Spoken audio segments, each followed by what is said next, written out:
¿Cómo están? Llega el viernes por la tarde y aquí en La 8 Palencia es el turno de mirar y de analizar la actualidad que nos ha dejado la semana, y lo hacemos, como ya saben y como siempre, muy bien acompañados.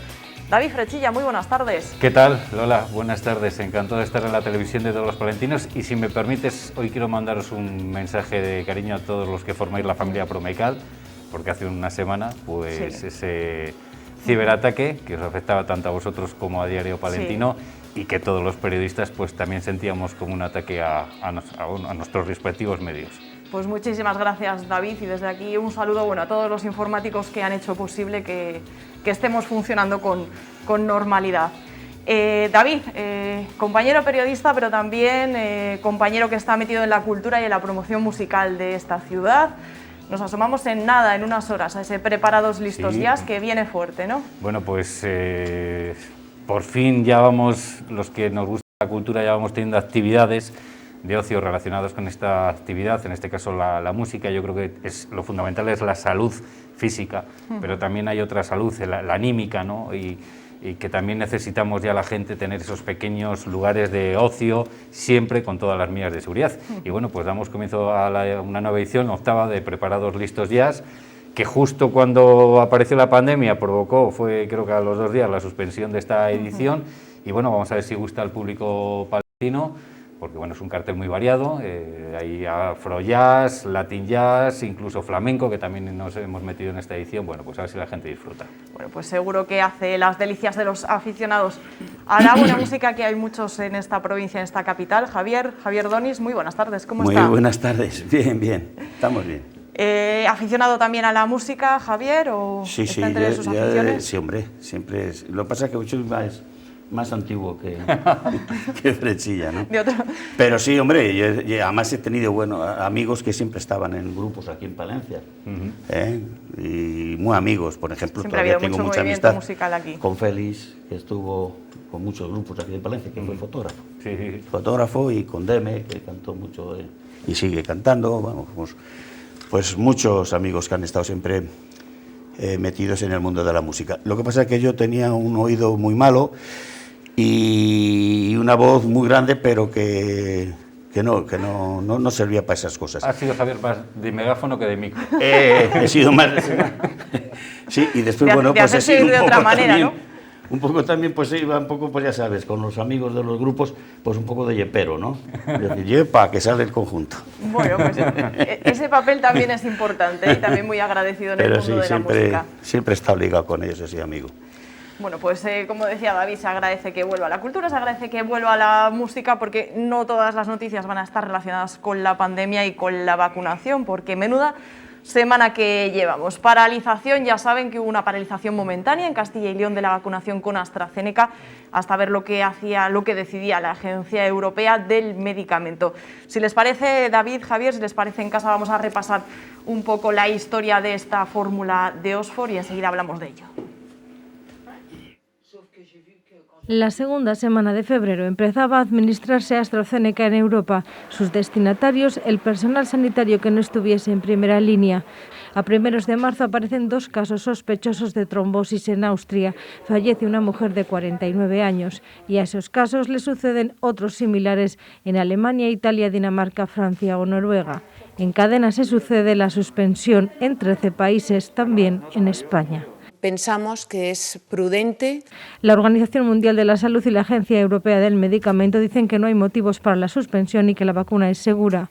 El 25 de marzo se retoma, pero ya no todos los países se suman. Dinamarca y Noruega se descuelgan y después se ha suspendido también en Países Bajos.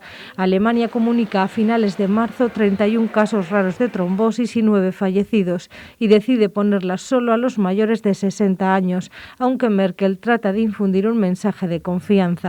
Und ansonsten habe ich gesagt, wenn ich dran bin, lasse ich mich impfen, auch mit AstraZeneca. La Agencia Europea del Medicamento vuelve a insistir en su seguridad. A According to the current scientific knowledge, there is no evidence. También Mario Draghi o Boris Johnson se han vacunado con AstraZeneca. En Reino Unido se han comunicado 7 fallecimientos en 18 millones de dosis administradas. Los síntomas sobre los que hay que estar alerta aparecen entre el día 4 y el 20 tras la administración de la vacuna. Los casos que se analizan se han dado más en mujeres en una proporción 80-20 y con edades entre 20 y 65 años. Bueno, no hay datos conjuntos, no hay datos comunes de todos los países, pero se habla de en torno a un centenar de casos de esta trombosis, con alrededor de 20 fallecidos. David, Javier, ¿ustedes pondrían la de AstraZeneca tras todo esto que se conoce, tras toda esta evolución? Si nos llaman ahora por teléfono, en cuanto salga de aquí voy a ponérmela. Va corriendo, ¿no? Al Sin centro de ningún vacunación. problema. Sin ningún problema. David, ¿estás de acuerdo? Pues yo evidentemente, la de Pfizer parece que no se atrae más, pero yo me la pondría por una sencilla razón, porque la gente dice, bueno, me espero a las que vengan. Bueno, en estas ya sabemos lo que pasa y es mínimo el daño. O sea, ya ha habido millones y millones de gente que, por decirlo de forma coloquial, ya ha hecho de conejillo de indias. De las que vayan a venir, no lo tenemos claro, porque muchas van a ser nuevas. Por lo tanto, que la gente no lo dude. AstraZeneca, sí. Es que es de cajón, es que es de cajón. Yo, vamos, me fío mucho más de los científicos, de los que saben de estas cosas, que de los políticos de turno. Me da igual unos que otros, ¿verdad?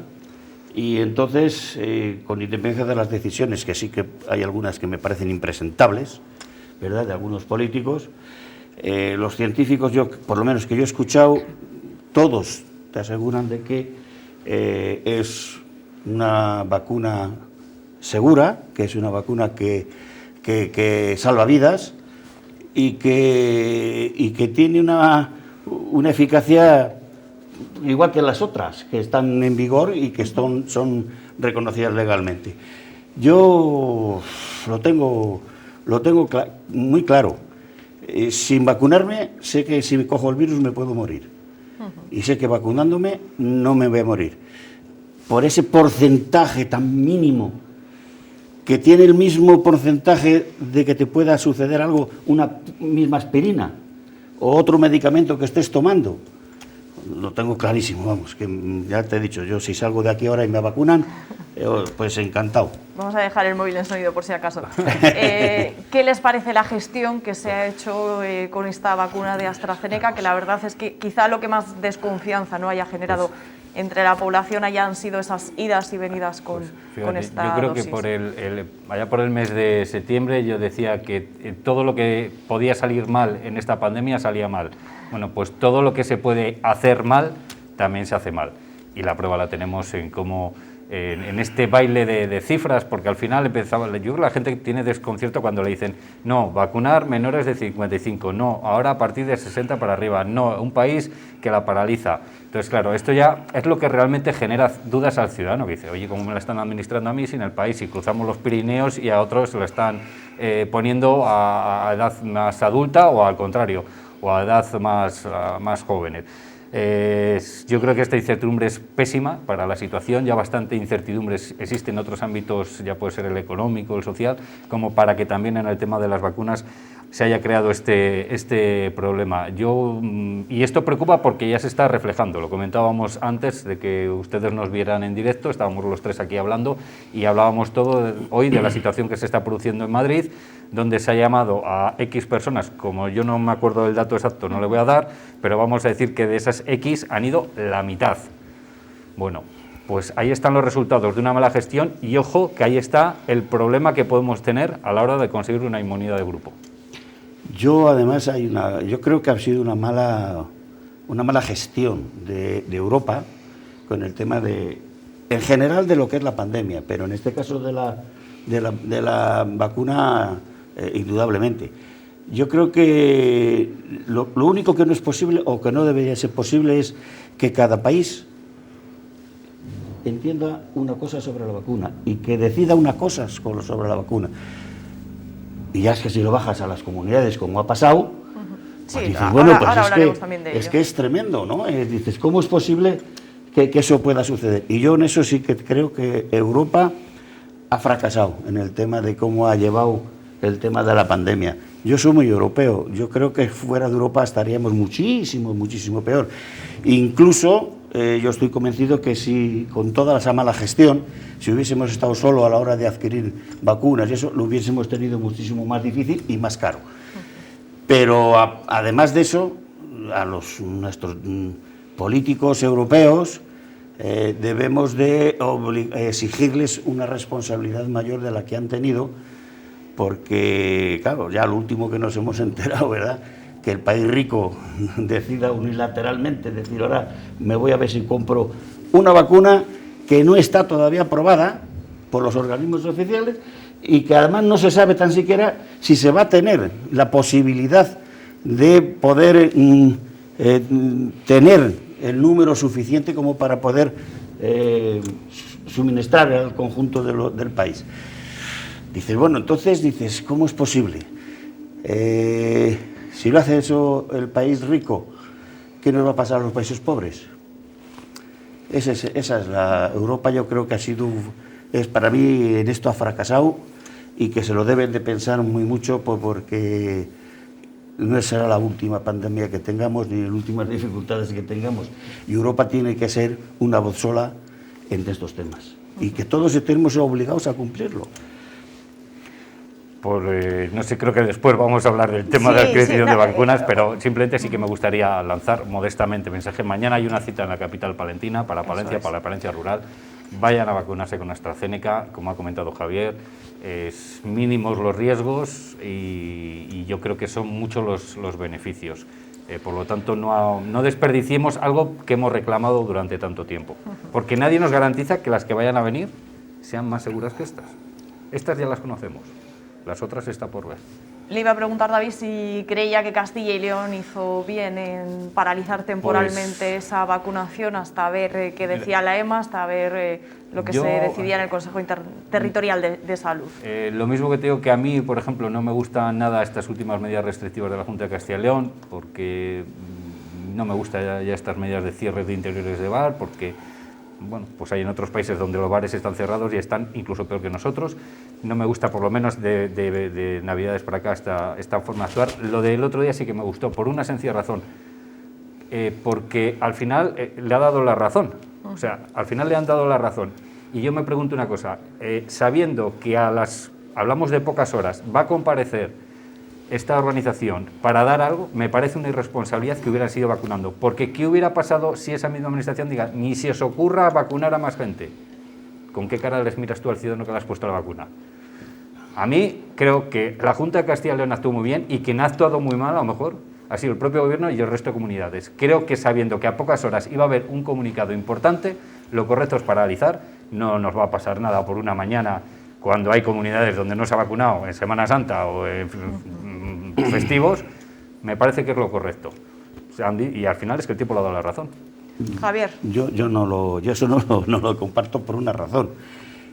Cuando uno va en sentido contrario, no puede pensar que los que se equivocan son los que vienen, sino tienes que ser tú el que vas mal. Y en este caso son 17 comunidades. Si las 17 no las han parado, y en la misma tarde, después de lo que tú dices, que es verdad que iba a haber el comunicado y la rueda de prensa, se iban a reunir el Consejo Territorial, o sea, las 17 comunidades con el gobierno para decidir en el tema, hombre, yo creo que se debería de haber esperado. Pero sobre todo porque, claro, ¿qué pasa? ¿Que el resto han sido irresponsables? Yo no creo. No lo creo.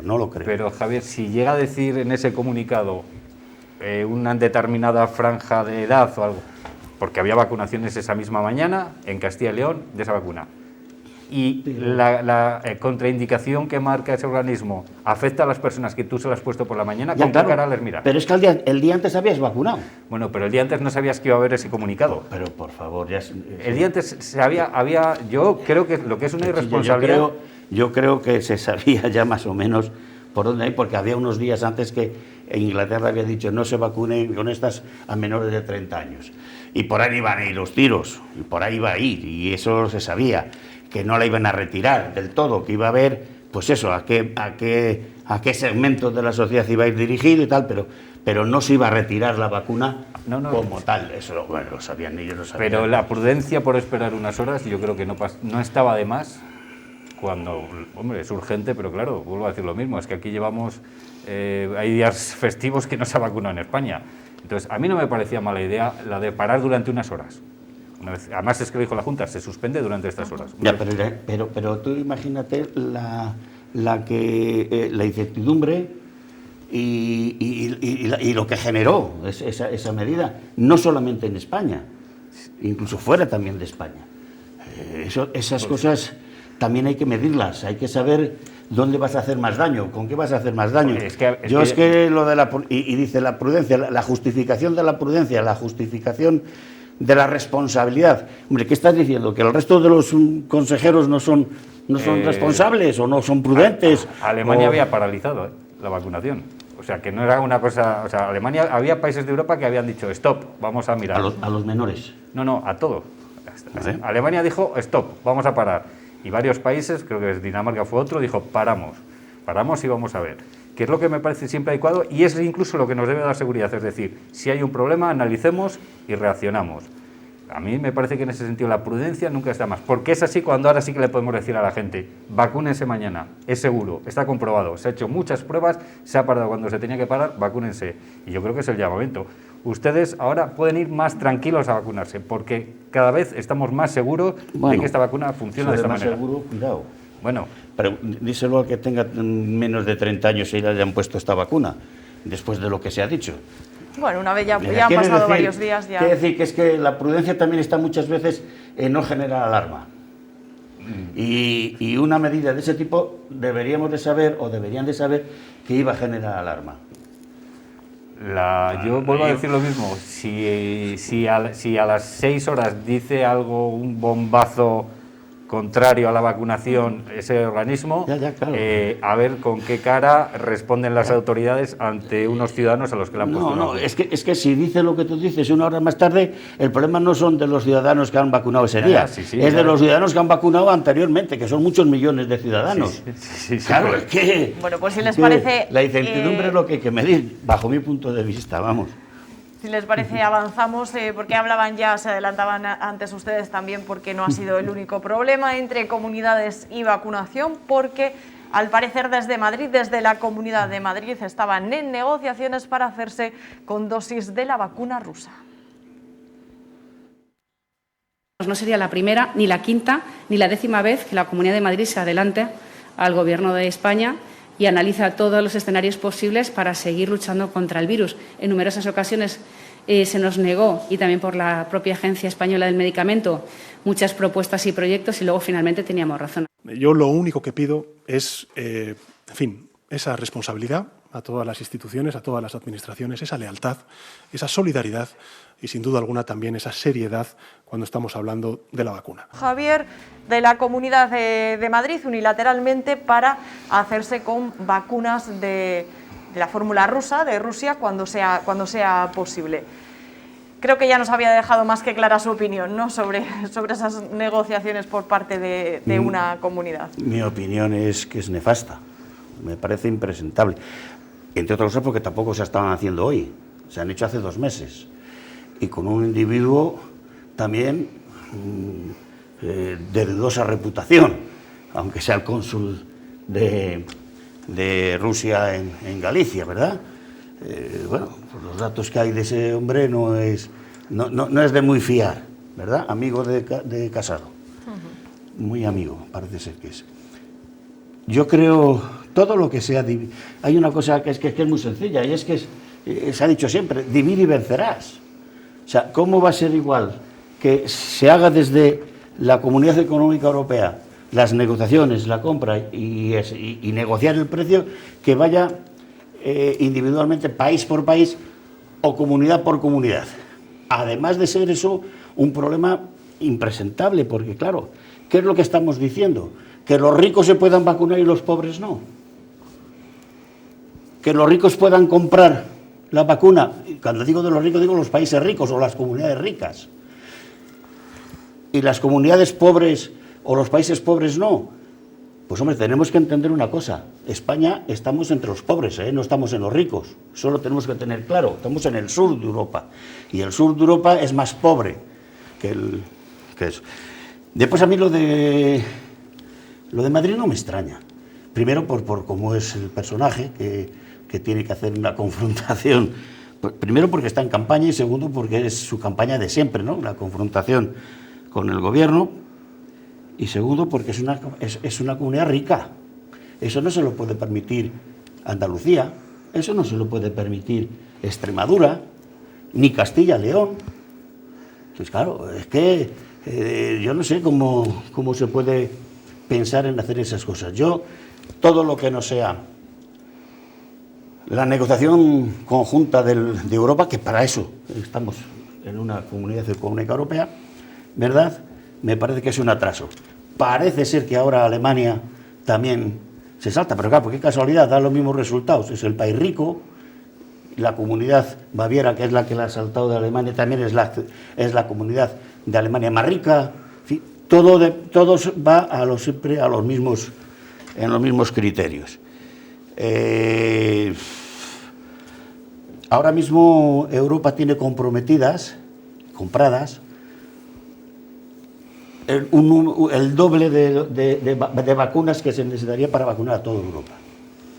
Por lo tanto, bueno, yo creo que lo que hay que hacer paciencia, ¿no? Es gestionarlo bien, que lleguen en el momento las vacunas y que se distribuyan en condiciones.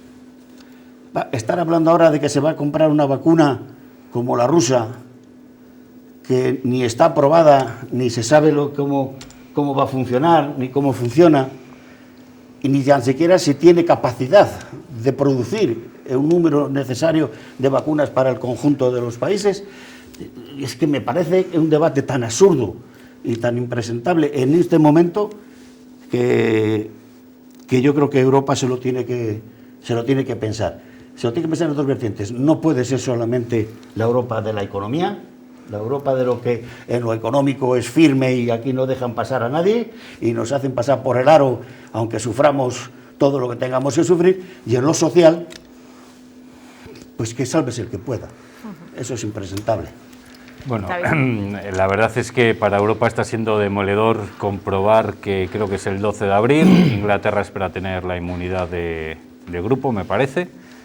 Es demoledor que Israel ya hace tiempo que lo haya conseguido, sobre todo la Inglaterra.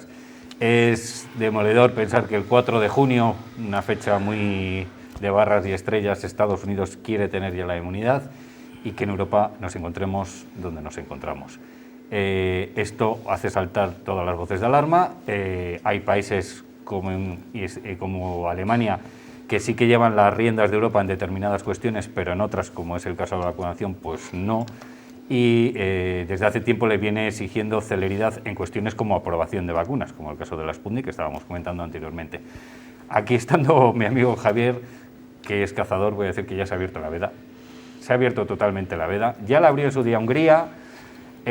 Aquí veíamos lo de Ayuso. También la Comunidad Valenciana parece que había tenido reuniones, no sé hasta qué punto, pero bueno, reuniones con Johnson & Johnson. Y tras lo de Baviera, Alemania ya ha dicho que ya por su cuenta. Yo coincido plenamente con Javier.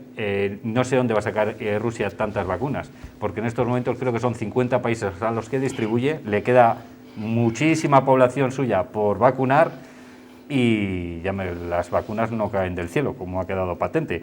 O sea que, es más, el contrato de Alemania dice que espera que se lo suministre antes de finalizar septiembre. Hombre, mal estamos en la Comunidad Europea si antes no nos han llegado todas las vacunas que tenemos contratadas.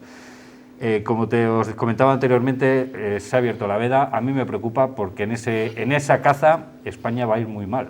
Claro. En esa caza, mientras unos van a salir con rifles, bueno, España va a salir con la de postas. Y ¿sabes a qué me refiero? Vamos a salir con la de postas. Y creo que podemos, ojalá que vuelva a haber unidad en la Unión Europea, porque si no España, no le veo yo al gobierno con capacidad para asumir ese reto. La Europa del Sur, la Europa pobre. Bueno, se mostraron unas imágenes hoy de Gibraltar, claro, ritmo de vacunación de Reino Unido, haciendo vida ya sin mascarilla la gente en la calle, porque están ya prácticamente inmunizados. bueno, llegará, iremos viendo y seguro que tenemos tardes y tardes de viernes para seguir hablando del ritmo de vacunación.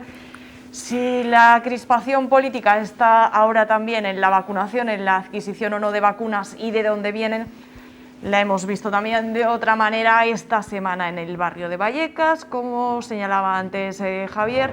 Recordaba que en la Comunidad de Madrid están en campaña electoral y hasta el barrio de Vallecas, ya saben, el barrio de Pablo Iglesias, perdón, de Barrio Iglesias no, se acercaba Santiago Abascal, se acercaba Vox y bueno, pues acababa de aquella manera, ¿no? Cargas policiales, lanzamiento de objetos, sin distancia de seguridad entre personas, que bueno, es algo también que preocupa dada la pandemia. Esto es cómo acabó y con una lucha entre policía y protestantes.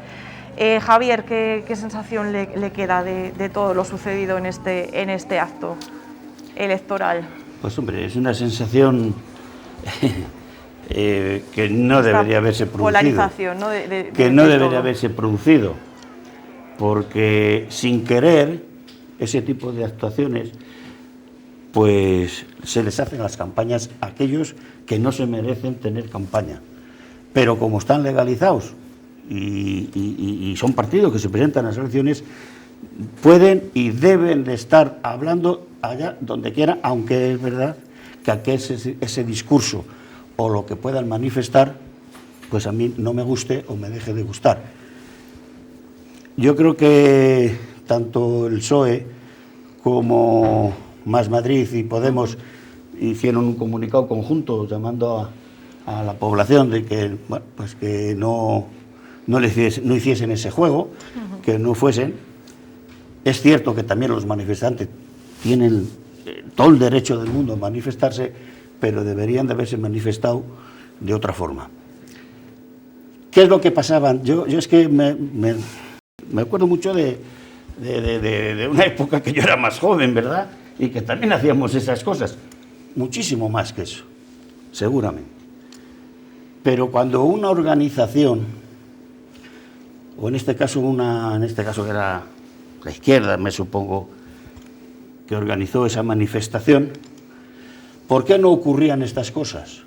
Porque las propias organizaciones tenían su propio servicio de orden, que era una pantalla que había entre los manifestantes o los contramanifestantes y la policía. La policía era muy difícil que entrase en manifestaciones en los años 70 y no sé qué, y hasta los 80, porque las organizaciones todas llevaban su servicio de orden que ponía eso, orden, en las manifestaciones. Hoy no hay nadie que ponga orden en ningún sitio, ni se mandan mensajes claros, y entonces, bueno, pues ocurre lo que ha ocurrido, que lamentablemente no debiera haberse producido, porque yo creo que al único beneficiado ha sido aquel que querían perjudicarle, que es a Vox. David, ¿cómo lo ves? Pues yo lo veo, fíjate, leyendo esta frase que a mí me encanta, que es: primero vinieron por los socialistas y yo no dije nada porque yo no era socialista, luego vinieron por los sindicalistas y yo no dije nada porque yo no era sindicalista, luego vinieron por los judíos y yo no dije nada porque yo no era judío, luego vinieron a por mí y no quedó nadie para hablar por mí. Me parece que esto resume perfectamente lo que las personas que nos consideramos demócratas, como ha podido expresar ahora Javier, pensamos. Es decir, a mí da igual lo que vaya a decir Santiago Abascal, Pablo Iglesias, Pablo Casado, Ayuso, me da igual. Pero cualquier persona que esté participando en unas elecciones tiene derecho a hablar y a expresarse allá donde se presenta. Y esto es una cosa que no es de ahora. Esto viene de hace años. Hace años recordamos cómo determinados partidos políticos, como el Partido Popular y el Partido Socialista, no podían ir a determinados pueblos del País Vasco. Es más, y si iban allí, se argumentaban que iban a provocar. Y a mí eso me parece gravísimo. No, señor, allí voy a expresarme. Te podrá parecer bien, mal o regular, pero yo exijo que cualquiera, de cualquier ideología, tenga la capacidad para expresarse. Por una simple razón, porque ellos hoy son ellos, pero mañana puedo ser yo, al que no me dejan hablar. Y eso sí que no me gustaría. En el 77, a nosotros, al PSOE, no nos dejaron participar en mítines en dos pueblos de la provincia de Valencia. No voy a decir los nombres. Y habría gente que no diría, nos dejaron. Y habría gente que diría: ¿a qué vienen aquí? ¿A provocar o lo que sea. No, señor, vengo a dar mi discurso, el que sea. Lo que sí que no te decir. puedo decir es que no nos dejaron el primer día, pero fuimos a los días siguientes y lo hicimos en los 2 pueblos. Pero el primer día que fuimos no nos dejaron, en 2 pueblos de la provincia de Palencia. Yo de verdad que pido que... Es que también nos estamos acostumbrando a que gente que vaya a hablar a una universidad, que se le boicotea hablar en una universidad. De verdad que estamos llegando a un punto... Ya, Además, si no siempre te gusta, no lo escuches, eso es, no Ojo, participes. y te digo, ya voy incluso más al periodismo, cuando, por ejemplo, critican que Gole entreviste a... ¿Quién era? A Otegi. Chico, me parece que la sociedad... Yo no tengo que pensar que la sociedad es tan borrega para admitir que ese señor les pueda engañar o les pueda comer la cabeza. Yo estoy a favor de que todo el mundo... que esté dentro del panel democrático, tenga la capacidad para poderse expresar, porque yo me considero no muy listo, pero lo suficientemente inteligente para detectar a quién me gusta escuchar y a quién no. No necesito que nadie me proteja de nada. Fruto de la crispación política, lo que estamos viendo en las calles, Javier. Bueno, yo creo que también arroz revuelto es ganancia de pescadores. Yo creo que hay mucha crispación, por el tema político, pero yo creo que ahora mismo hay una confrontación que no la había posiblemente hace unos años, y yo creo que además deberíamos de todos contribuir a que eso se relajase. O sea, creo que no es necesario llevar esa crispación.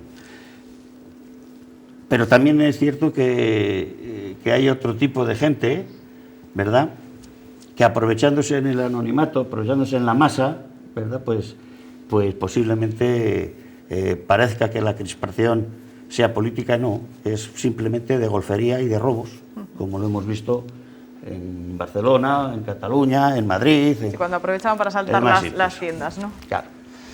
Yo creo que también es eso. Mucha crispación y es precisamente lo que no necesita este país, constantemente. Que también nosotros a veces los propios medios de comunicación la alimentamos porque estamos detrás de a ver qué declaración altisonante hace. Muchas veces es lo que vende. Sí, y nos criticamos a ciertos programas del Corazón o cosas de este tipo, y a veces nosotros estamos más a la declaración, yo el primero, a la declaración altisonante, cuando es decir, anda, que si para esto te estamos pagando un sueldo. Sí, pero es lo que vende, pero no nos equivoquemos.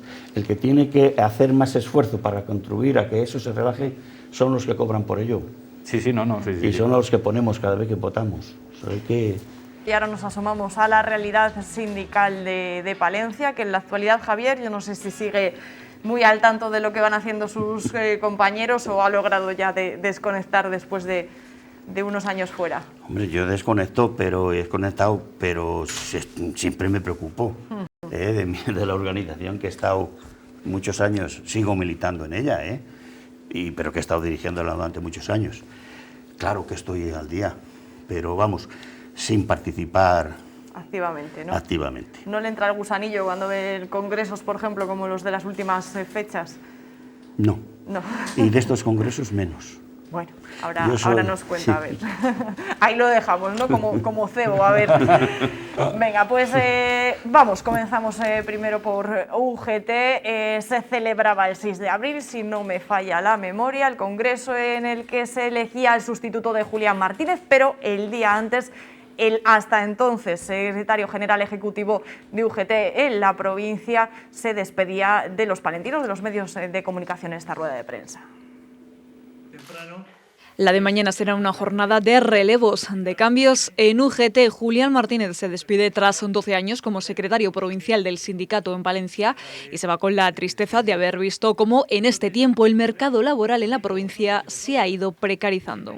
Mi misión sobre todo ha sido, y vosotros lo habéis vivido porque lo hemos vivido juntos estos años, de valoraciones, reivindicaciones, propuestas a nivel de carácter general. Tras su marcha hay que elegir a un nuevo secretario provincial y será mañana durante la celebración del Congreso. La decisión va a estar en manos de 65 delegados. Lo que se decide es quién va a ser el próximo secretario o secretaria general de la Unión Provincial de la UGT de Palencia. Y todos señalan a que será Gorka López el que asuma el cargo.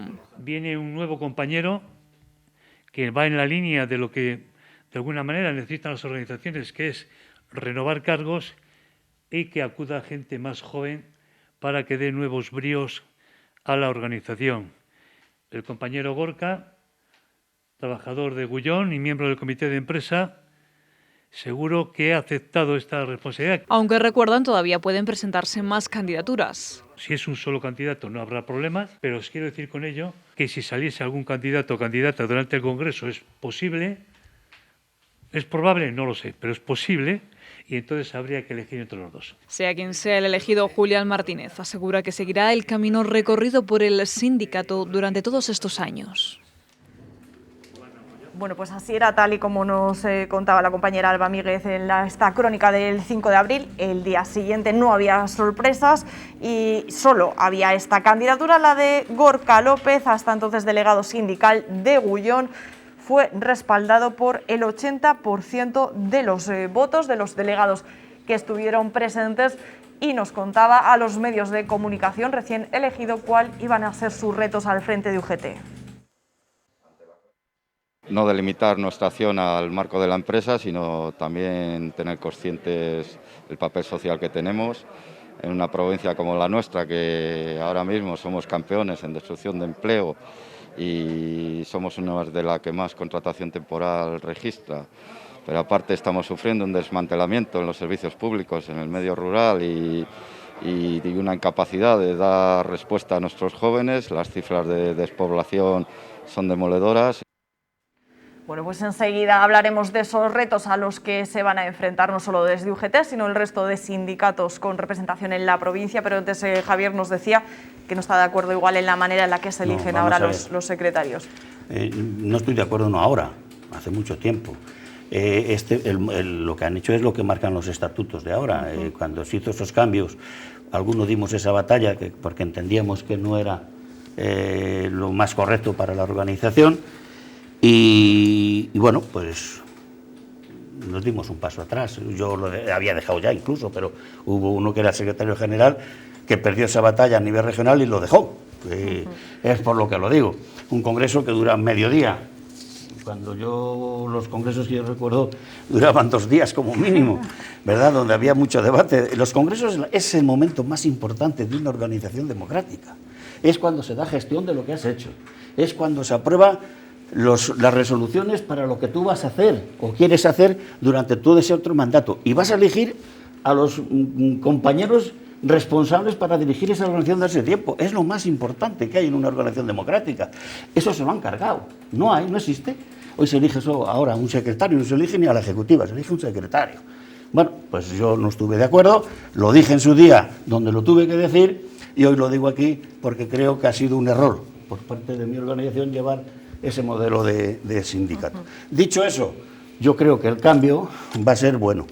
Yo creo que Gorka, primero por su juventud, segundo porque está más pegado a lo que es el mundo del trabajo y a la realidad social que hoy tiene Palencia, y yo creo que si se le ayuda, que si le ayudan desde los compañeros del OGT, yo creo que puede hacer una buena gestión. Y así se lo deseo y desde luego no he tenido la oportunidad de verle. Yo le conozco, tengo buena relación con ello, con Aguilar siempre he tenido con Aguilar siempre he tenido una excelente relación y les considero amigos míos, y por lo tanto yo cuando pueda estaré con él, le felicitaré, le daré la enhorabuena y me pondré a su disposición como afiliado, punto. Pero, dicho eso, bueno, es que se necesitaba ese cambio desde la UGT. Pensar que a Julián no le han aprobado la gestión cuando se ha ido. Yo no sé por qué, no sé los motivos y posiblemente pues él o alguien crea que sean motivos personales, que es posible que pueda haber algunos motivos personales. Pero hay un motivo que es aplastante. Julián siempre cogió a la organización como primera fuerza sindical en Palencia y siempre la ha dejado perdiendo. David, no sé si quiere hablar de este relevo en UGT. Pues yo, al margen de las consideraciones que puedan tener internas del UGT, sí que tengo que decir que lo que a mí respecta, me imagino que al resto de compañeros, pues Julián siempre es una persona que nos ha atendido amablemente. Entonces, lo único que le puedo valorar es en ese aspecto que con nosotros el trato ha sido excepcional. A Gorka, pues le deseo lo mejor, porque que haya, pues como que haya las organizaciones, partidos políticos potentes y asentadas, yo creo que todo es positivo, ¿no? Que haya una fortaleza, igual que tiene que haber una fortaleza del sector empresarial, bueno. Sí que se da un hecho que me puedes corregir, a ver si no me equivoco. Va a haber dos cosas curiosas en Comisiones y UGT. Comisiones será la segunda mujer que preside, y UGT que sea fuera de la capital palentina de su puesto de trabajo. La primera vez. Pues me parece que es un dato interesante a tener en cuenta. La primera vez, secretario general. Secretario, sí. En las ejecutivas sí ha habido gente. Sí, digo como secretario, estaba haciendo memoria y digo, oye, lo mismo me puedo equivocar. No. Y me parece un hecho a tener en cuenta porque quizás puede traer otra realidad a la propia OGT o a los propios reivindicaciones que quizás se nos pueda escapar desde la capital y él nos pueda ofrecer esa visión desde Aguilar de Campo y además desde una empresa tan potente como es Galletas Gullón. Por lo tanto, desearle muchísima suerte porque al final todos este tipo de cargos pues acaban siendo casi compañeros del día a día de los medios de comunicación, o sea que hablaremos mucho con Gorka, sin duda alguna. Por lo menos una vez al mes para el análisis de los datos del paro. Sí. Bueno, sumarme lo primero a las palabras de David, porque Julián la verdad que siempre ha estado dispuesto a darnos la información que hemos necesitado en cualquier momento.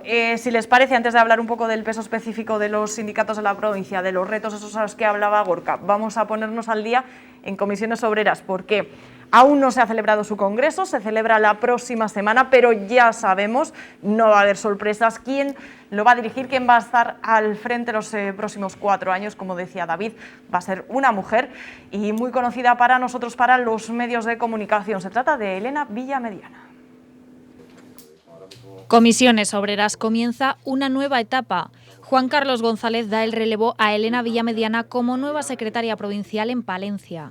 Conoce la organización y el funcionamiento del sindicato, conoce el entorno político, institucional y las administraciones, viene del mundo de la comunicación y conoce la importancia que tiene la comunicación dentro de cualquier organización y más dentro de una organización sindical como es esta, ¿no? No es la primera mujer que alcanza este puesto, pero sí la primera en los últimos 20 años, desde que en el año 2000 Charo Bueno dejara el cargo a Juan Carlos.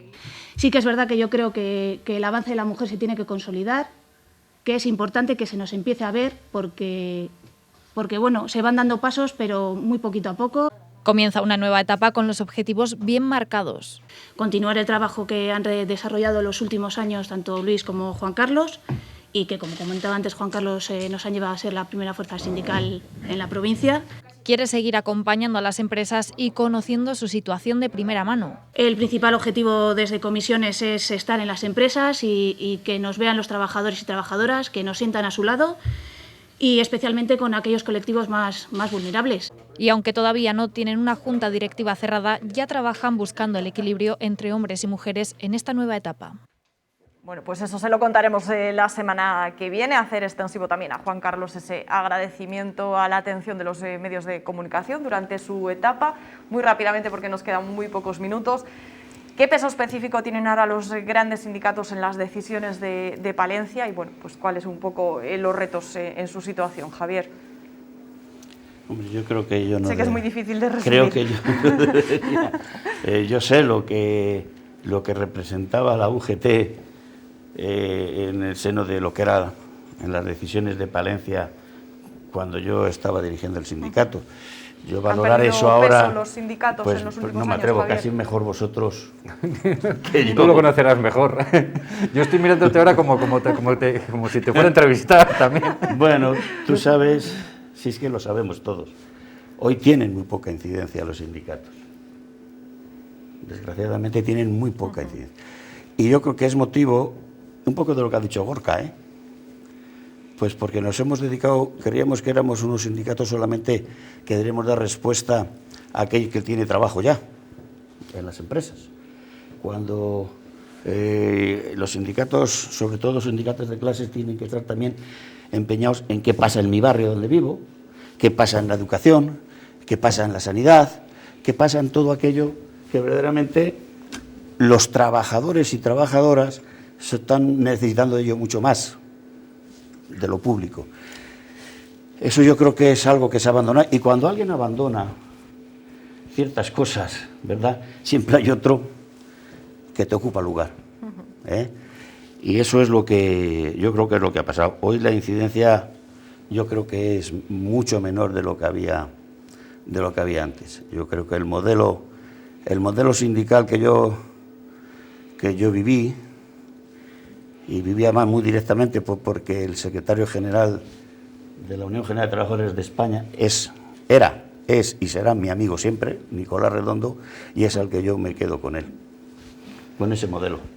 Te iba a decir, y era que es más una pregunta que quizás reflexión mía, esto también puede, lo de los sindicatos puede también ser un poco lo que está pasando en general con los movimientos, con los colectivos. También vemos, por ejemplo, que los colectivos vecinales cada vez pues están más desinflados porque a la gente le cuesta tirar del carro de una asociación. Eso no es fruto de la casualidad, no te equivoques. Pregunto que sí, también puede ser un poco consecuencia de que a la gente ya le cuesta... Eso es la consecuencia de que no hemos sabido pelear eso. Mire, además yo soy de los que estoy convencido de que la democracia en este país es más débil a medida que la sociedad está menos vertebrada que antes. La vertebración pasa porque haya asociaciones de vecinos fuertes, porque haya asociaciones de jóvenes fuertes, para que haya sindicatos fuertes. Esa es la vertebración de la sociedad y eso es lo que fortalece verdaderamente a la democracia. Y eso no es que se haya desaparecido poco a poco, eso es porque los que han tenido el mando en plaza en las instituciones, aquellas organizaciones que no les venía bien a ellos, que no estaban al servicio de ellos, las han echado, las han machacado, las han hecho desaparecer sin darse cuenta. Y eso no lo ha hecho solo la derecha, que quede claro. No lo ha hecho solo la derecha. Y eso es un error, sobre todo para la izquierda, porque una sociedad vertebrada es más democrática y más libre. Y eso es lo que no han hecho los partidos desde hace ya bastante tiempo para acá. Me podría extender mucho, además, dando nombres y apellidos, quién son los pensantes de estas cosas. Bueno, pues el tiempo casi se nos echa. Me dejará para otra tertulia. Vamos a finalizar esta entrevista a dos bandas de Javier Donis, ¿no? Con la que hemos finalizado. Pues David, Javier, ha sido un placer tenerles como siempre aquí en la 8 Palencia. David, que disfrute de ese ciclo Preparados, Listos, Ya, que como decíamos al inicio, con pues, que está disfrute abierto ya tanto para todos como los estando en palentinos. esta tertulia me conformo. Pues ojalá sea así, ya nos contará la próxima semana. Javier, muy buen fin de semana. Pues yo creo que sí que le voy a tener bueno. Que llueva, pero que nos dejáis salir un poquito, hombre, que es que si no, no hay nada que hacer. Y si no te pones un chubasquero y a salir. Eso es. Y no cantando bajo la lluvia. Que muchísimas gracias a todos ustedes por acompañarnos. Sigan aquí pendientes de la programación de la 8 Palencia de su casa.